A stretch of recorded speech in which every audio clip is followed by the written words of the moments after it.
I was the kind of kid who always blended into the background. Even now, at 28, I still sometimes struggle to take up space. I'm Ben, and I've always been the nice one in the family. The one who keeps the peace, avoids conflict, agrees to things just to make everyone else comfortable. But being nice, it turns out, doesn't mean you're respected. Not in my family, anyway. Thanksgiving dinner this year was the moment something in me finally snapped, but I didn't show it right away. I just sat there, silent, as always, while my family laughed and poked fun like they always did. But inside, something was boiling over. Let me back up a bit. I come from a big, loud, extremely opinionated family. I'm the youngest of three. My sister Cara is 35, and my brother Mark is 32. Our parents, Diane and Rick, are the kind of people who believe in tough love, which, in practice, meant that growing up, any emotion that wasn't cheerful obedience was dismissed as weakness. If you got mad, you were dramatic. If you got sad, you were ungrateful. And if you stood up for yourself, you were causing problems. Naturally, I learned early on to just smile and nod. Every family has their roles, right? Cara is the high achiever, always bragging about her consulting job, 3 kids, Pinterest perfect house. Mark is the charmer, though honestly he's just loud and manipulative. He's always got some new hustle going on, always crashing on someone's couch between business ideas. But somehow he's still fun Uncle Mark, who just needs a break. And me? I was the helper. The one who dropped everything to dog sit when Mark had a last-minute emergency trip. The one who always brought dessert to family dinners, even if no one remembered to ask. The one who lent money when people needed it. Quiet, dependable Ben. Thanksgiving was at my parents' house this year. I showed up with a pumpkin pie I made from scratch. I'd been working a lot, 2 jobs actually, but I wanted to contribute. I walked in, and nobody said thanks. My mom gave me a side hug and immediately asked, "Oh, did you bring whipped cream too?" Not hi. Not how are you. Just concern over topping.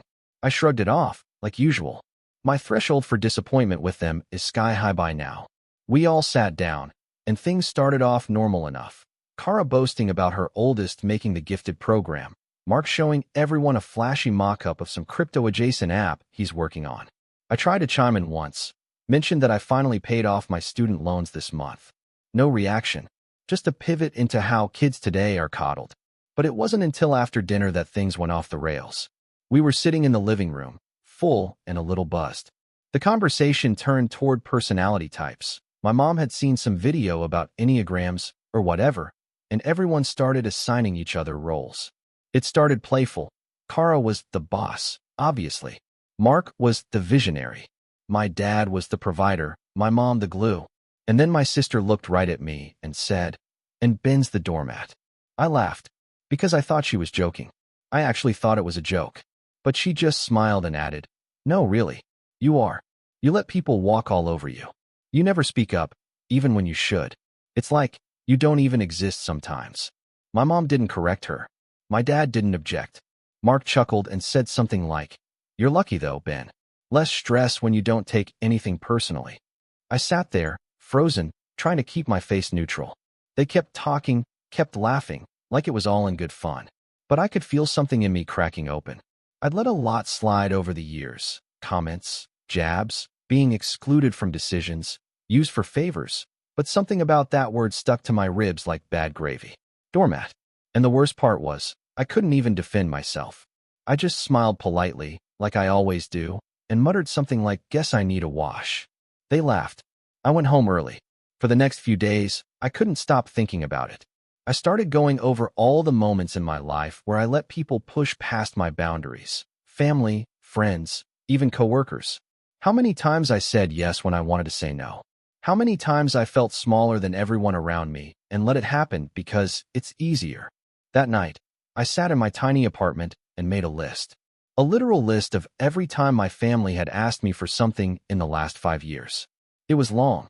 Airport rides, co-signing leases, babysitting, covering hotel costs, helping Mark with his website, helping Cara move, giving my dad advice on his taxes. I'm an accountant, by the way, not that they ever remember what I actually do. I was angry, but more than that, I was tired. Tired of carrying a family that didn't even seem to notice I existed unless they needed something. And then, Exactly 2 weeks after Thanksgiving, my dad called. Hey, Ben, he started, like nothing had happened. Quick thing, do you have a minute? He had that tone in his voice, the one he uses when he's about to ask for something but wants to pretend he's just catching up. I played along, curious. Turns out his business was struggling. Not a huge shock. He owns a small logistics company that's been shaky for years, and apparently they'd lost a major contract. He needed to apply for a bridge loan to keep operations running and had already been denied twice. His credit? Not great. My mom had already co-signed something earlier this year and couldn't help again. Then came the ask. I need someone with solid credit to co-sign this next one, just to show good faith. The bank says it'll really help the approval process. You've always been smart with money. I didn't respond right away. He took that as hesitation. Look, it's just paperwork. You don't actually have to do anything. I'll handle the payments. You won't even notice it's there. I had a flashback to Thanksgiving. My sister's smirk. You're the doormat. And for the first time in my life, I didn't default to saying sure. I didn't offer to meet up to talk more or ask how I could help.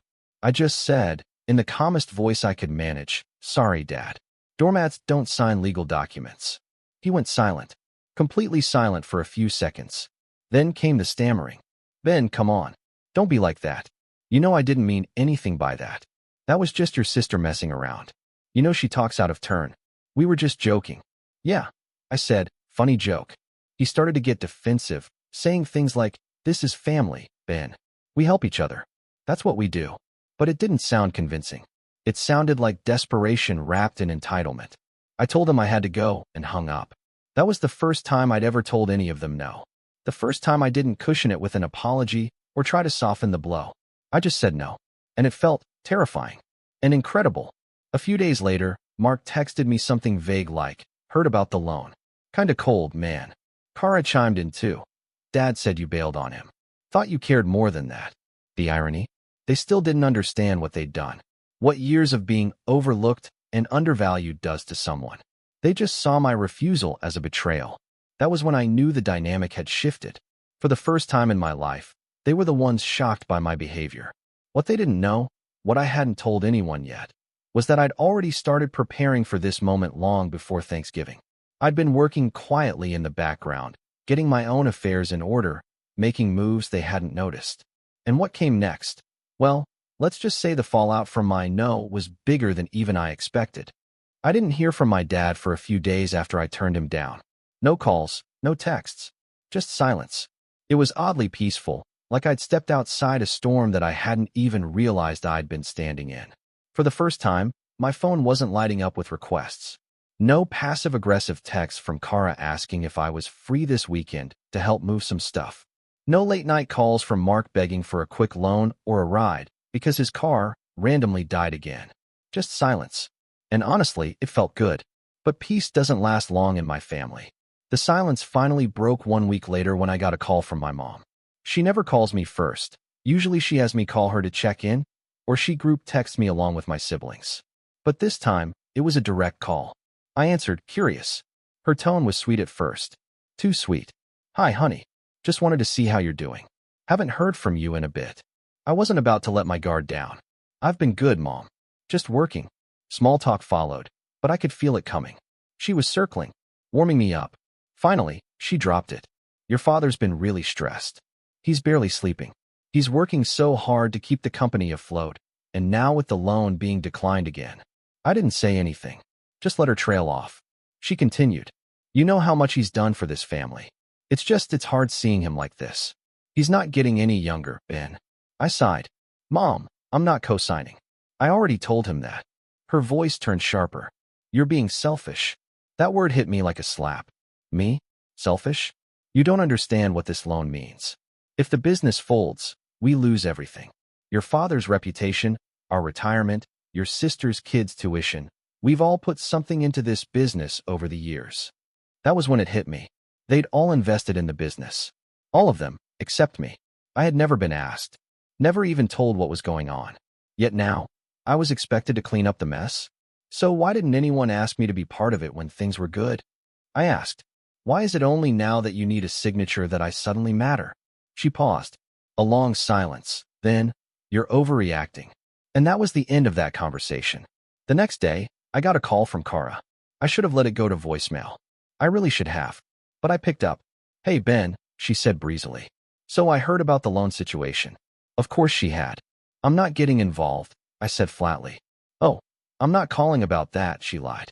"Well, not exactly. I just think you should know. Dad's talking about selling the lake cabin." That caught my attention. The lake cabin wasn't anything fancy. It was a small, aging place upstate that my grandfather had built in the 60s. We used to go there every summer growing up. It had no Wi-Fi, barely functioning plumbing, and walls covered in old fishing rods and Polaroids. But it was ours. And when Grandpa passed, he left it to all three of us grandkids, me, Kara, and Mark, equally. But, like everything else in our family, I'd always been the odd man out. Mark had basically taken it over for years, throwing parties and claiming he did maintenance, though it was clear he just used it as his weekend hangout. Kara had decorated one of the rooms as a kid's zone and treated it like her own vacation home. I rarely got a say. "Why would Dad be selling the cabin?" I asked. "He doesn't even own it." She hesitated. "Well, technically, the title's still in his name. Grandpa left it to us in the will, but Dad never fully transferred the deed. You know how slow he is with paperwork." My stomach dropped. "So legally it's still his?" "Sort of. He always said it was ours, but yeah, on paper, it's still under his name. And with the loan situation, well, the bank might require collateral." I couldn't believe it. After all these years of being sidelined and ignored, now they were planning to put up property that was supposed to be mine too as collateral for a loan I'd already refused to support. I told her flat out, "He can't use the cabin. It's not just his. That's not fair." And then came the kicker. Kara laughed. "Oh, Ben, don't be so dramatic. You've barely even gone up there in the last few years. You don't even use the place." I wanted to scream, but I didn't. I just hung up. That night, I pulled out every file I had. The cabin, the will, emails from Grandpa, old letters. Sure enough, my name was listed. The cabin was meant to be jointly owned. But legally, it was vulnerable. My dad could still try to leverage it unless someone challenged him. I booked a consultation with a real estate attorney the next morning. And that, it turns out, was the first real domino. Because what I learned from that meeting started unraveling a whole web I didn't even know existed. For starters, the cabin wasn't the only thing still under my dad's name. Several other assets, ones that Grandpa had left for the grandkids, had never been properly transferred. My siblings didn't care because they were allowed to use those assets freely. Mark had been driving Grandpa's old Jeep for years. Kara's kids used the inheritance money meant for education purposes on summer camps and elite private schools. No one had questioned it because it all worked smoothly until now. And I'd been excluded. Not out of malice, maybe, but out of assumption. Assumption that I wouldn't rock the boat, that I'd just go along with whatever they decided. That was when I realized they didn't see me as family. They saw me as furniture. I started keeping a journal, not for emotional reasons, but to document everything. Dates, phone calls, quotes. Something inside me had shifted. I didn't know what I was going to do yet, but I knew one thing for sure. I wasn't going to be quiet anymore. A week later, my mom hosted a Sunday dinner and invited me, which really meant she told me I was expected to come. I almost didn't go, but then I thought, maybe it was time I saw them all face to face. When I got there, everyone was already seated. The atmosphere was weirdly cheerful. Mark was cracking jokes. Kara was showing off photos from some winter recital. My dad stood when he saw me and gave me a big, awkward pat on the back. "Glad you could make it, son." I didn't smile. I just nodded and sat down. We made it halfway through dinner before the topic came up. It started with Mark saying, "So I hear the bank's final decision comes in tomorrow." He said it casually, like he was talking about sports scores. Then my mom chimed in. "We're optimistic, but it'd be a lot easier if the family showed a united front." They were all looking at me. I cleared my throat. Is this the part where I'm guilted into saving the family? No one laughed. My dad leaned forward. "Ben, look, I know things have been tense. I know you feel underappreciated, and I take responsibility for that. But we're in crisis now. This isn't the time for grudges." I blinked. "You mean this isn't the time for me to have boundaries?" He opened his mouth, then shut it. And then, out of nowhere, Kara snapped. "You're seriously going to let pride ruin everything? Dad built that business for us. You've always been the least involved in the family, and now, when we need you the most, you're suddenly high and mighty? Who even are you lately?" I stared at her. Mark added, "Dude, you've always been soft. That's fine. It's who you are. But don't pretend like you're some big shot now. You owe Dad. We all do." I stood up slowly. "You want to know who I am?" I asked. Everyone fell silent. "I'm the guy who fixed your credit, Mark, when you tanked trying to launch a vape business in 2019. I'm the guy who washed your kids for free every weekend last summer, Kara, because your husband was too busy. I'm the guy who filed mom's taxes 4 years in a row without a thank you, and the guy who's been ignored, dismissed, and laughed at every time I tried to be more than just the family's background character." No one said a word. I looked directly at my dad. "And I'm the guy who's done being used." I grabbed my coat. My dad called out, "Ben, don't do this." I turned back. "You already did." And I walked out. But I wasn't finished yet. I didn't sleep that night. Not out of anger, but because for the first time in years, I felt awake. Raw. Exposed. My heart was pounding with everything I hadn't said over the years, everything I'd swallowed just to keep the peace. That dinner, the way they cornered me, the words they threw around like my boundaries were just inconvenient. It finally confirmed what I'd always feared but never wanted to admit. They didn't love me. They loved the usefulness of me. And now that I'd removed that usefulness, I was nothing more than a problem. Still, as satisfying as that moment at dinner had been, walking out didn't fix anything. It didn't erase the ache.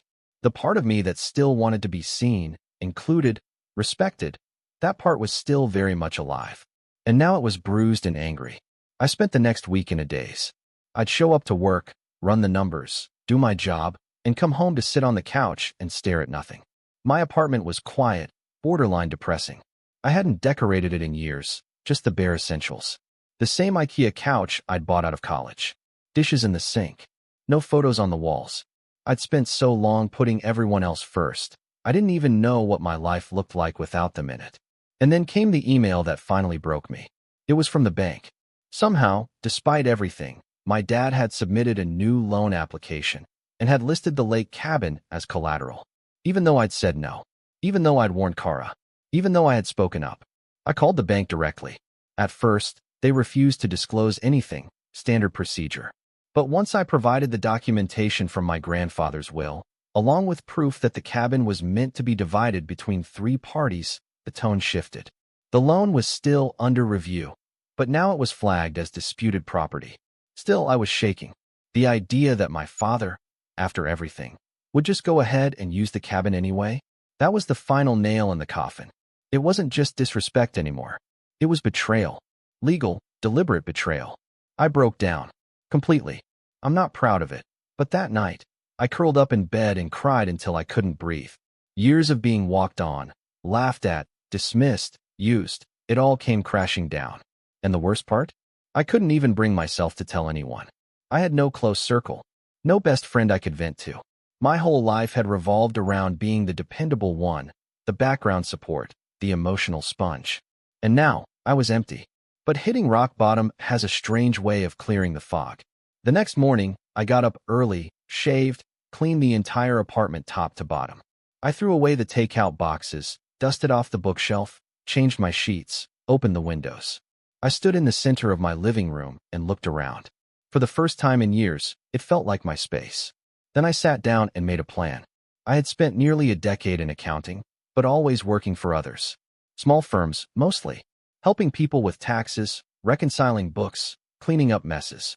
I'd gotten so good at solving other people's problems that I'd never considered solving my own.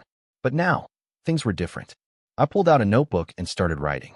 Every skill I had, every certification, every connection.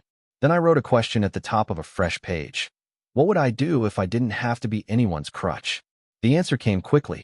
I'd start my own practice. Quietly. On my terms. I'd always dreamed of it. Starting my own solo firm that specialized in helping freelancers and small businesses manage their finances. No big corporate nonsense. No flashy branding. Just clean, honest work. But I never dared because, deep down, I never believed I was capable of being the main character in my own life. Now, I was done being a sidekick. I spent the next 2 months building it out. Nights, weekends, lunch breaks, any free time I had. I watched tutorials, designed a basic website, set up an LLC, and filed all the right paperwork.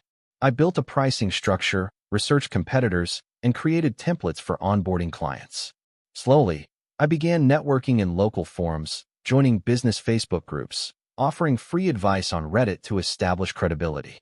I picked up my first client in late January, a self-employed graphic designer who needed help untangling a tax mess. I charged less than I should have, but it was a start. Then came another, a yoga studio owner with 3 years of back taxes. Then a tattoo artist. Then a food truck owner. They weren't huge jobs, but they were mine. And with every email, every invoice, every client thank you, something in me healed. Every moment I spent working on this business reminded me that I could take up space. I could say no. I could build something without permission. I didn't need to ask my family to see me. I could see myself. I kept it all under wraps. No family mentions. No announcements. I stopped responding to the group chat entirely. After the cabin incident, I had expected a storm, angry messages, calls, threats. But instead, they went quiet. Not out of respect, but dismissal. It was like they had silently agreed to freeze me out, as if I was being punished for not falling in line. That's when I realized I was finally free. But the final push, the moment that truly solidified the rise, came in mid-March, when I got a call from someone I never expected, my grandfather's old lawyer. "Ben," he said, "I'm reaching out because I found something in your grandfather's files. I was reviewing some estate documents, and I realized there's a letter addressed to you. It looks like it was never delivered." He said he could mail it, or I could pick it up in person. I drove there the next day. The law office was small, tucked between a coffee shop and a used bookstore. Mr. Alcott, the lawyer, handed me the envelope, old, yellowed, but sealed. On the front, in my grandfather's handwriting, "To Ben, for when you're ready." I opened it right there in the office. It wasn't long, just a page and a half, but every word hit me like a brick.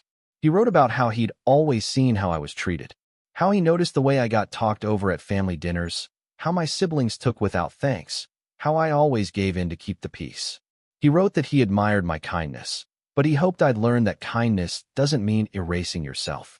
And then he wrote this: "The world will always take from you, Ben, if you never learn to hold the line. But you don't need to become loud to be strong. You just need to be willing to walk away when they stop listening." I cried in my car for a long time after that. It felt like someone had seen me all along. That maybe, just maybe, I wasn't the weak one. I was just surrounded by people who needed me to be weaker so they could feel strong. That was the day I made the final decision. I wasn't going to just rebuild my life. I was going to protect it. I opened a separate business account, finalized contracts with 5 new clients, and reached out to a property lawyer about the cabin. If they wanted to play legal games, I was done being passive. I had a legal right to that property, and I was going to assert it. I even started looking into therapy, something I'd always dismissed before as unnecessary. But now I realized I had work to do. Internal work. Unpacking years of feeling small. Learning how to speak, even when my voice shook. And bit by bit, I started to feel real. Solid. Not just a placeholder in someone else's story. And as I quietly rose, something strange began to happen. My siblings started to notice. It started with Mark. He left me a voicemail, awkward, half apologetic. Something about needing help with an LLC filing for a friend.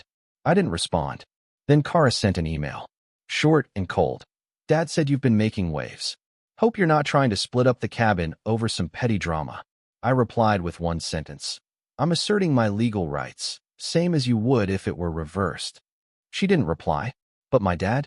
He hadn't reached out at all. Which, honestly, said everything I needed to know. What they didn't know, what none of them yet understood, was that I had something else planned. Something not petty, not emotional, but strategic. Thought out. Calculated. Because while they were busy calling me selfish, I was building leverage. And soon, I was going to use it. When I was younger, I used to believe that revenge was loud.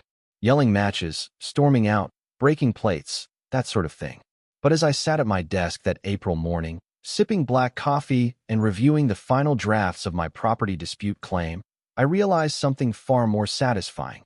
Real revenge is quiet, strategic, measured. It doesn't need fireworks, just leverage. And I had plenty. It started with the cabin. After confirming with the real estate attorney that my grandfather's will clearly outline joint inheritance, even if the deed hadn't been updated, I officially filed a petition to partition the property. In layman's terms, that meant forcing the cabin to be either legally divided or sold, with the proceeds split among the rightful heirs. The best part? I didn't tell them. I knew my dad would find out soon enough. The moment he got served, probably. And when he did, he'd realize he couldn't use the cabin as collateral anymore. Not unless I agreed to it. Which I wouldn't. Not now. Not ever. But that was just the beginning. Over the past few months, while building my business and slowly untangling the knots of codependency, I'd also been digging through years of financial records. My family, for all their self-righteous posturing, had left a messy paper trail. For example, remember how Kara's kids got into those elite private schools? Turns out, part of the tuition was paid through an education fund my grandfather had set up for all his grandchildren. It was supposed to be split 3 ways. But based on the withdrawals I'd traced from the fund statements, nearly 90% of it had been used for her kids alone. I printed out the records, highlighted the numbers, made copies. I also pulled documentation from the time I'd lent Mark $2,000, money he never paid back, and dug up emails showing I'd helped him clean up his credit, co-sign on a short-term apartment lease, and even transfer a car title into his name after some shady situation involving parking tickets. I had emails, texts, even a Venmo note labeled loan, please pay back. Again, I printed everything. Not to confront them with yet, but to prepare. I wanted my own little arsenal of truth. Facts they couldn't spin. Evidence they couldn't dance around. I was tired of their games. But the real turning point came when I decided to take a closer look at my dad's business. The very one he'd begged me to co-sign a loan for. Thanks to public records and some clever use of LinkedIn and business directories, I found out that not only had his company been hemorrhaging money for years, but they'd also been taking out short-term high-interest loans just to keep payroll afloat. Worse, one of the business's side ventures, a logistics software platform he had sunk tens of thousands into, was partially funded by family investment. Only, no one had ever asked me to invest. So where did the money come from? That's when I found it. A quiet little transaction from 3 years ago, labeled as a family emergency, withdrawal from a mutual fund that had my name attached to it. One my grandfather had set up in my name when I was a teenager. I'd never touched it. I didn't even remember it existed. But there it was, emptied in a single transfer. Gone. I stared at the screen for a long time. They'd taken my money. Without telling me. Without asking. Without even pretending to include me. I remember standing up, pacing my apartment, trying to breathe through the rush of heat flooding my chest. For all the things they'd called me, for all the times they'd laughed behind my back, dismissed me, treated me like a doormat, they hadn't even seen me as human enough to deserve a heads up before stealing from me. That was when my plan solidified. It wasn't going to be about getting even. I wasn't interested in screaming matches or dramatic family showdowns. I didn't want to yell. I wanted to be done.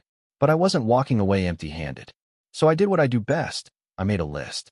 Step 1. Partition the cabin. Already in motion. Once the court approved it, the family would either have to buy out my share or sell the property altogether. Either way, I'd finally get what was mine, and they'd have no leverage left. Step 2. File a complaint regarding the mismanagement of the education fund. I wasn't planning to sue anyone, but a formal complaint through the proper channels, the bank that managed the fund, would trigger an audit.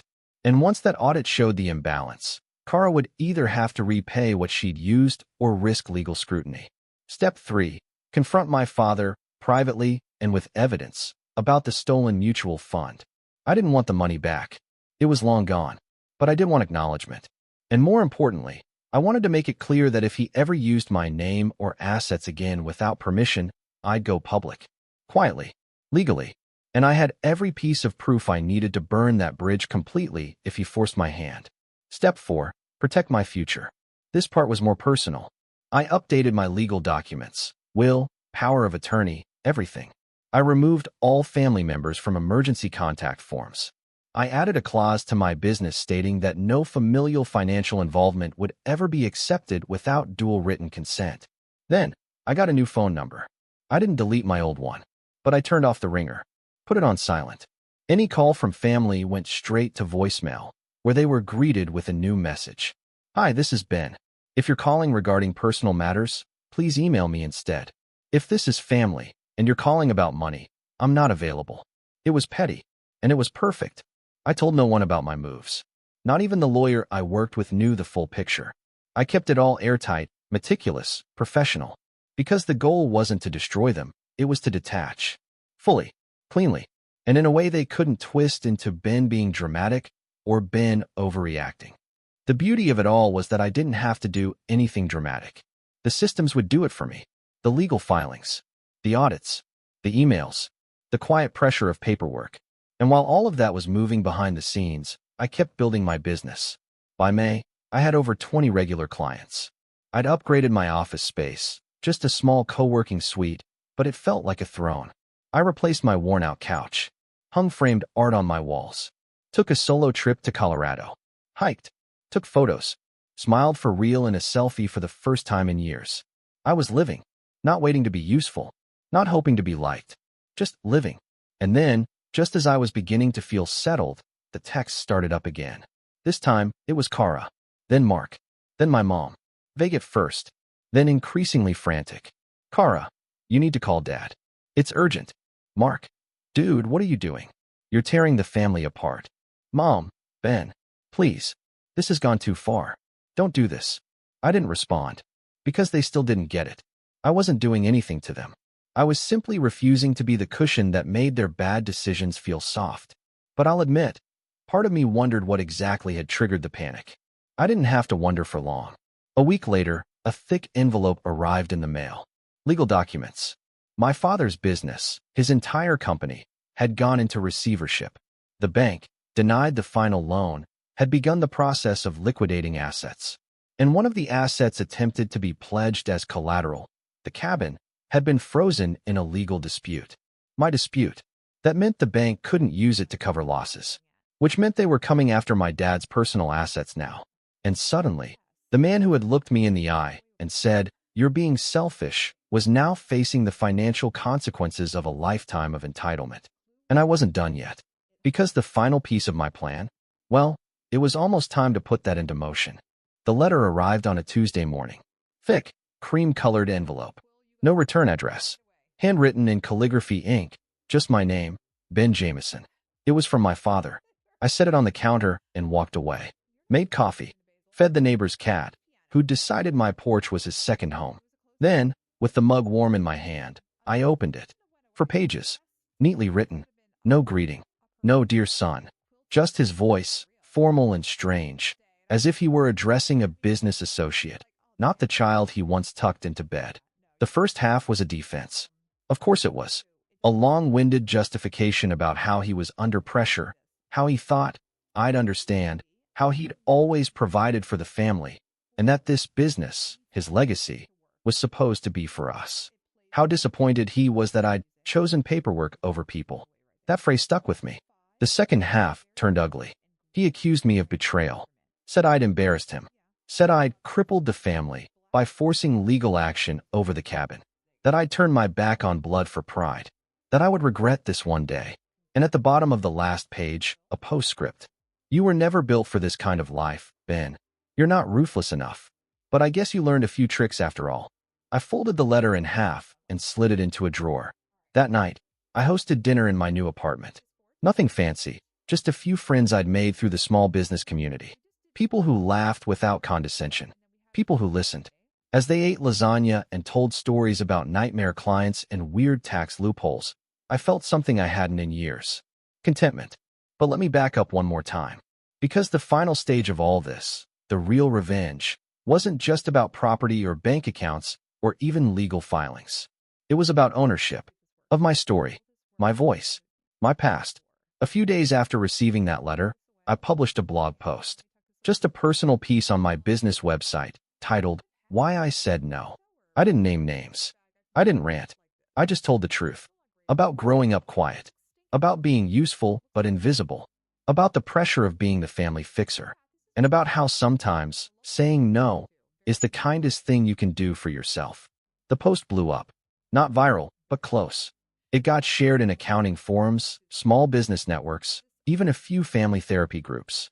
Clients emailed me to say they related. One woman cried during a Zoom call and said she finally had the courage to tell her brother she wouldn't co-sign his mortgage. And then the emails started coming from my own extended family. Cousins I hadn't spoken to in years. Aunt Diane from Oregon, even my mom's estranged brother, Uncle James. They all said the same thing. We knew how they treated you. We just didn't know what to say. Uncle James added, your grandfather would have been proud. Meanwhile, the legal gears kept turning. The bank officially foreclosed on my father's business in early June. The warehouse, trucks, and inventory were auctioned. The software platform was sold for pennies. My mother moved out of their 4-bedroom home into a 2-bedroom condo on the edge of town. I heard this not from them, but from a mutual family friend who still occasionally checked in. The cabin? The court approved the petition. When my siblings learned they'd have to either buy out my 1/3 share or agree to sell, they panicked. Kara begged me for a private agreement, offered to make things right if I withdrew the court case. I told her calmly, we're past that point. Mark, of course, sent a flurry of texts trying to guilt me, accusing me of breaking up the last thing we had from Grandpa. I didn't reply. The cabin was listed that fall. It sold to a retired couple who planned to fix it up and rent it seasonally. I made sure they knew the history, handed them a small envelope of old Polaroids I'd rescued from the dusty drawers before the sale. He built this place himself, I told them. Every nail. The wife teared up.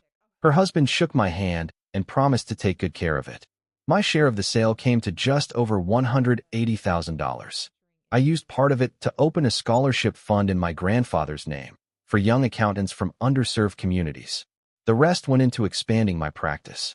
I hired an assistant, rented a bigger office, and created a mentorship program for freelancers who wanted to understand finances without being intimidated. As for my father, he reached out again, one last time, about 6 months after the business folded. Another letter. This one shorter. Still no apology. Just, you made your point. I hope you're happy. Just remember who fed you, who clothed you, who gave you everything. Family doesn't owe each other. They support each other. I read it once, then fed it to the shredder. Because here's the thing, I was happy, not in the gloating, victorious, I got mine kind of way, but in the quiet, steady kind of way that comes from walking away from chaos and realizing the silence is beautiful, peaceful. I never wanted to destroy my family. I just wanted to be seen, heard, respected. But when that didn't happen, I did what they never expected me to do. I stood up, I stepped out, and I made a life of my own. I don't think they'll ever really understand what they lost. The value of a quiet son who would have done anything for them if they'd only treated him like he mattered. But that's okay, because I no longer need their understanding, and I no longer need their permission. I am no longer the doormat, and I don't answer the door anymore.